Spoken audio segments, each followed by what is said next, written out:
Good morning, everyone. Today I'm going to show you one extra step to how to roll up your Mazda 3 window, passenger side. Um, what happened, this is my Mazda 3, and you can see the door panel already removed. How to remove door panel is easy.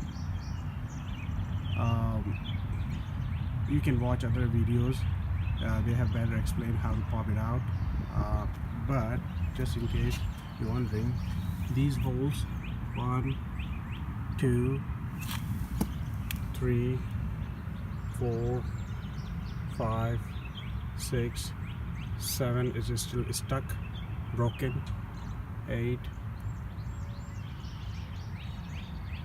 and possibly 9. Yes, so these are like all white tabs. 7 and 8 are broken, so you have to pry it open gently. Use a putty knife. What I did is basically put a tape on it, just not to scratch, but it's still tried gently. Some are broken, but I think they are easily available. You can install new one either at I've seen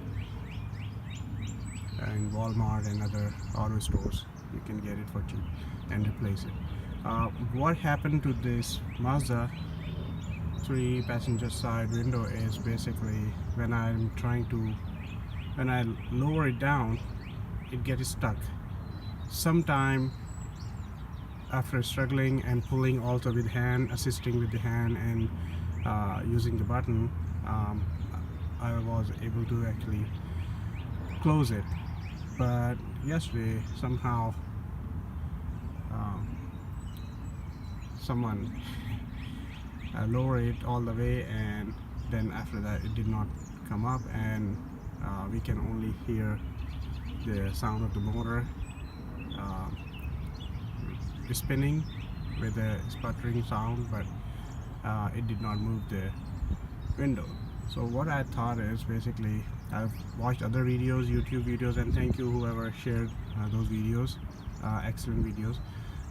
So how to pop it out? I pop it out, the lower side panel, based on the instruction from other videos. But I was wondering, like, hey, I'm going to order this motor which is hanging here, and I have to also test it. Is it really working or not working, or their gears are basically all grind up? Maybe that's the reason it's not going up. So I thought like it's gonna take a couple days if I can find it online.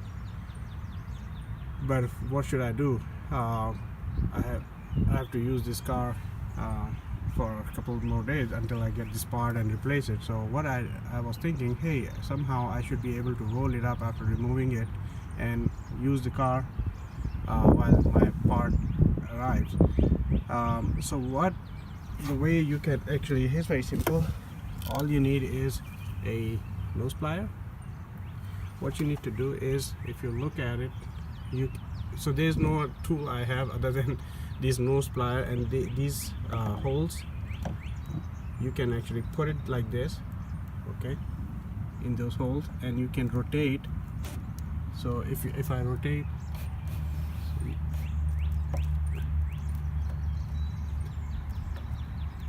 you can do it, okay. So you can move up or down by using this nose plier, and that's all you have to do until you get your part and replace it.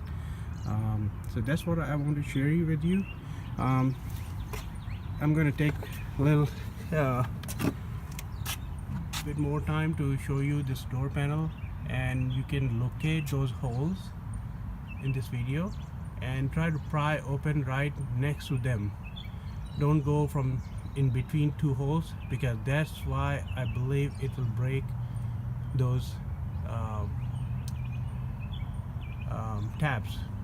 So using this video you can locate. This is Mazda 2009 and it's going very well, but only thing I found is this problem. So use this video and pop it up using a putty knife or anything flat, thin flat. Usually there are kits available in Walmart and other stores for door panels and thing to remove, so you can use that one. Those are, I think, made of plastic, so won't scratch. Other than this, pretty much very simple. That's all I want to share with you. Have a good day. Good morning, everyone. This is Mazda 3. One thing I forgot to mention in my first video is how to test if the part is not working for your windows, the Mazda 3 passenger side window. If it's not going up, not coming down. How to test if the motor is bad or some other mechanical mechanism inside the window is broken. So what I did, I put it back, these two connectors, the lock, automatic lock, and this connector which connects to the button here on the door, and I turn on the key just to see is it really something wrong with the motor or not. I know when I tried it before removing it, it was making like a sputtering sound. So now it's time to see what is going on, if motor spins correctly or not. So I'm going to press this button up to roll it up or down and see if it moves rotate in both directions. So I'm going to pull up, so it's making like humming sound, and now I'm going to push it down to lower it. Let's see what happened both ways. So something is wrong with the motor. I'm going to try one more time. No, it doesn't move. It doesn't want to rotate. So that's all. That's how you test, and then you can actually locate a part number on the back side, and then you use that part to order it. I hope you will find this information very informative. Have a good rest of the day. Bye.